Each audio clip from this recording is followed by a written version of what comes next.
You may know Duolingo as an app on your mobile phone to learn languages, including English, but the company recently launched an English test that it hopes will gain more acceptance, like the long-established TOEFL and IELTS. TOEFL is an English test from the American organization Educational Testing Service, and IELTS is owned by the British Council and others. Duolingo was founded in 2011 by Luis von Ahn, a professor at Carnegie Mellon University in Pittsburgh, along with one of his students. The company launched its Duolingo app a year later. It now provides learning instruction for over 40 languages. Von Ahn grew up in the Central American country of Guatemala. The company said he had to travel to neighboring El Salvador for an English test while applying to universities in the United States. With that experience, he wanted to create a test so more students could prove their English ability, and the Duolingo English Test, DET, came out in 2016. Jennifer Dewar works for Duolingo. She helps universities around the world understand how the Duolingo test can measure students' English language skills. For me, when I encountered the Duolingo English test, I saw it as a real solution and as a real tool that could democratize access to education for students around the world.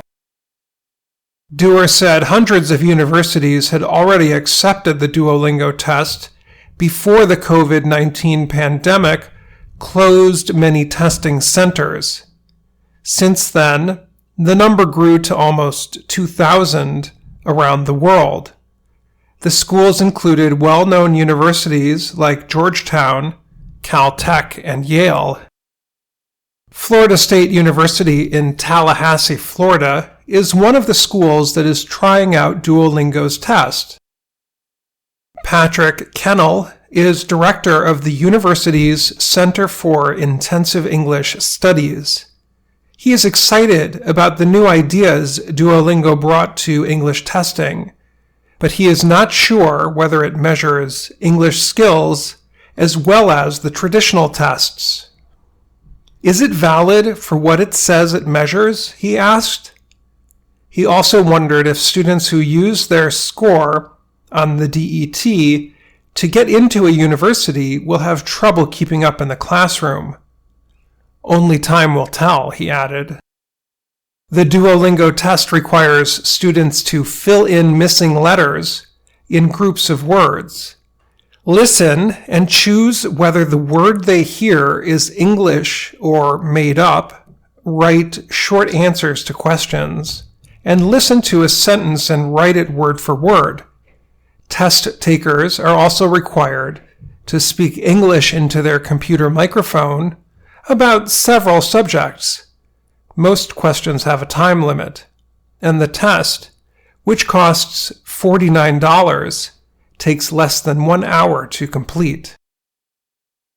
Because Duolingo's test can be taken by a student at home, some universities are concerned that it might be easy to cheat, but Duolingo says it is always working to make sure that students cannot. The company also works on security because it does not want a student who got a good score on the DET to arrive at school and not be able to speak English as well as their score showed. Before the online test starts, students must show their identification paper or passport and take a photo of themselves. If the two photos do not look the same, a reviewer will question the test results.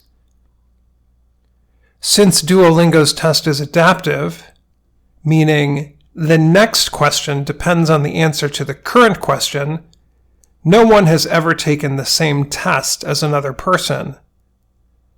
Basim Beg is Duolingo's head of security. He said, no matter what testing companies do, some people probably cheat and do not get caught. Most universities want students to score close to 120 points on the DET. The top scores will be around 150. But even people who grew up speaking English do not always score that high. Burr Settles is one of the test creators at Duolingo. He said, Duolingo aims to make its test a good simulation of how people speak English in real life. We want the test to be something that is fun and natural to take, and at the same time, you're better off learning the language than to learn how to take the test. In the year ending on July 31st, 2021, Duolingo said most test takers came from India, China, and the US. Kennel compared the DET to tests that one might give an athlete. He said, just because a soccer player can run fast or kick the ball well, it does not mean that player will be as good as Lionel Messi. The player must understand the game, work with teammates, and fit into the team's system. In the same way, he said, a college student needs to be able to read difficult books, listen to lessons, write papers, and join class discussions in English. The IELTS and TOEFL, Kennel said, measure those skills better since they simulate what students will do in a university classroom.